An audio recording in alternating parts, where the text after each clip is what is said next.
Toutes les histoires ont un commencement.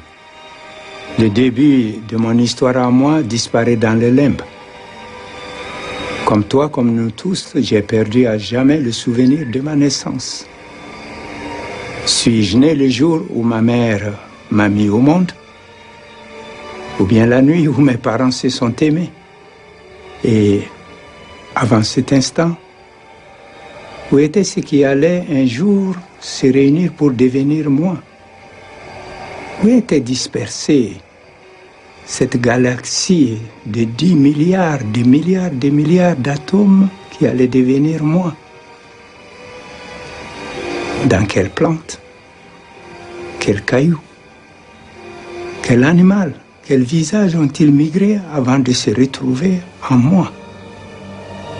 Et avant même que la vie apparaisse, avant même que la Terre se forme à partir des poussières d'étoiles, où était-il? Où étaient ces morceaux du puzzle? Y avait-il déjà quelque chose de ce qui allait un jour devenir moi, à l'origine des origines, quand l'univers sortit soudain du vide? Mon histoire se confond avec l'histoire de l'univers.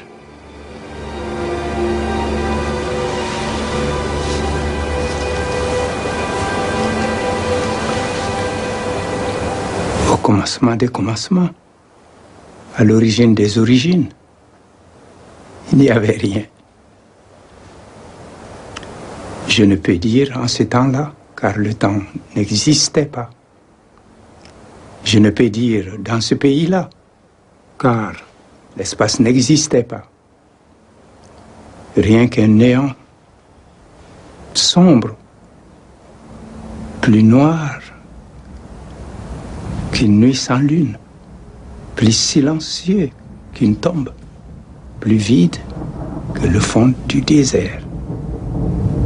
Soudain, ce vide accouche d'un minuscule œuf d'énergie et de matière. C'est la naissance de l'espace et du temps.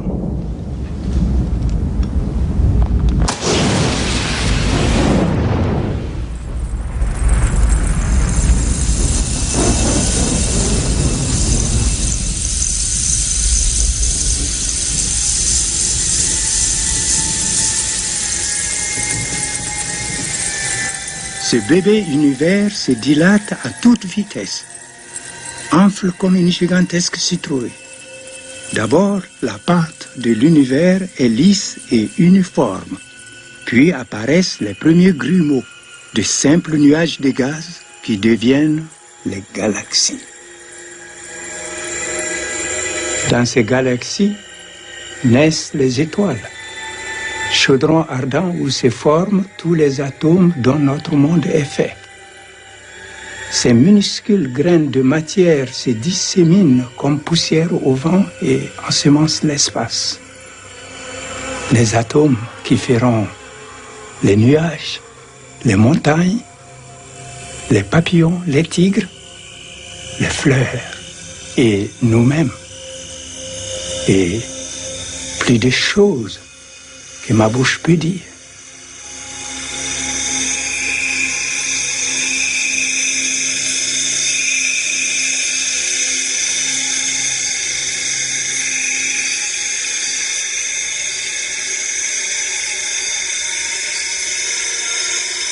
Dans un coin de l'univers, comme un nuage de lait dans le noir du vide, se forme la Voie lactée. Une pépinière de 100 milliards d'étoiles.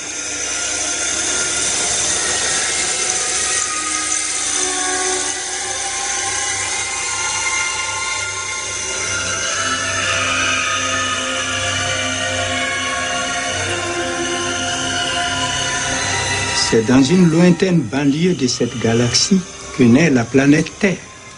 Elle grandit en grappillant les miettes laissées par une étoile toute neuve, le Soleil. La jeune Terre est brûlante comme un plat qu'on vient de sortir du four. À ses débuts, la Terre n'est pas la Terre. Il n'y a que le feu.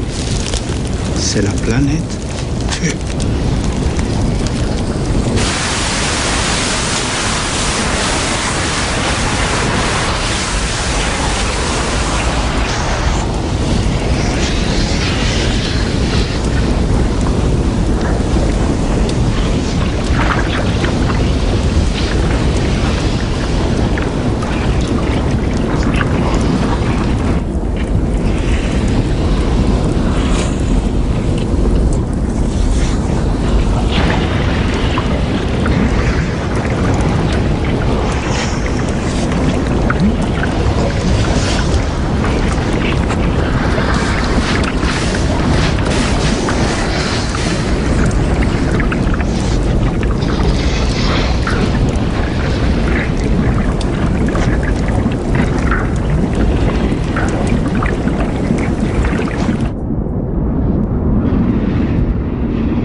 Maintenant, les roches en fusion se sont refroidies et la vapeur du ciel se déverse en déluge sur la terre en créant les mers.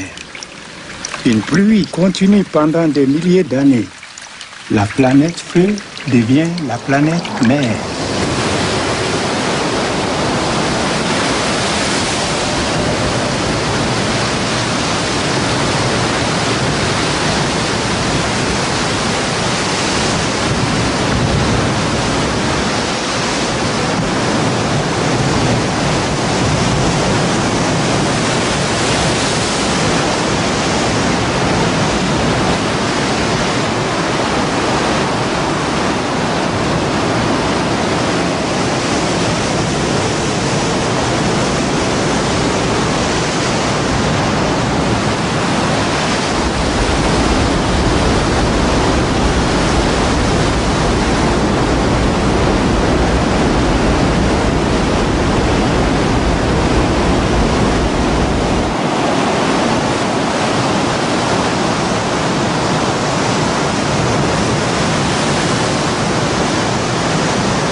Mais l'eau de ce déluge qui a rempli tous les océans et fait couler les fleuves sur la terre encore fumante n'est pas un corps comme les autres.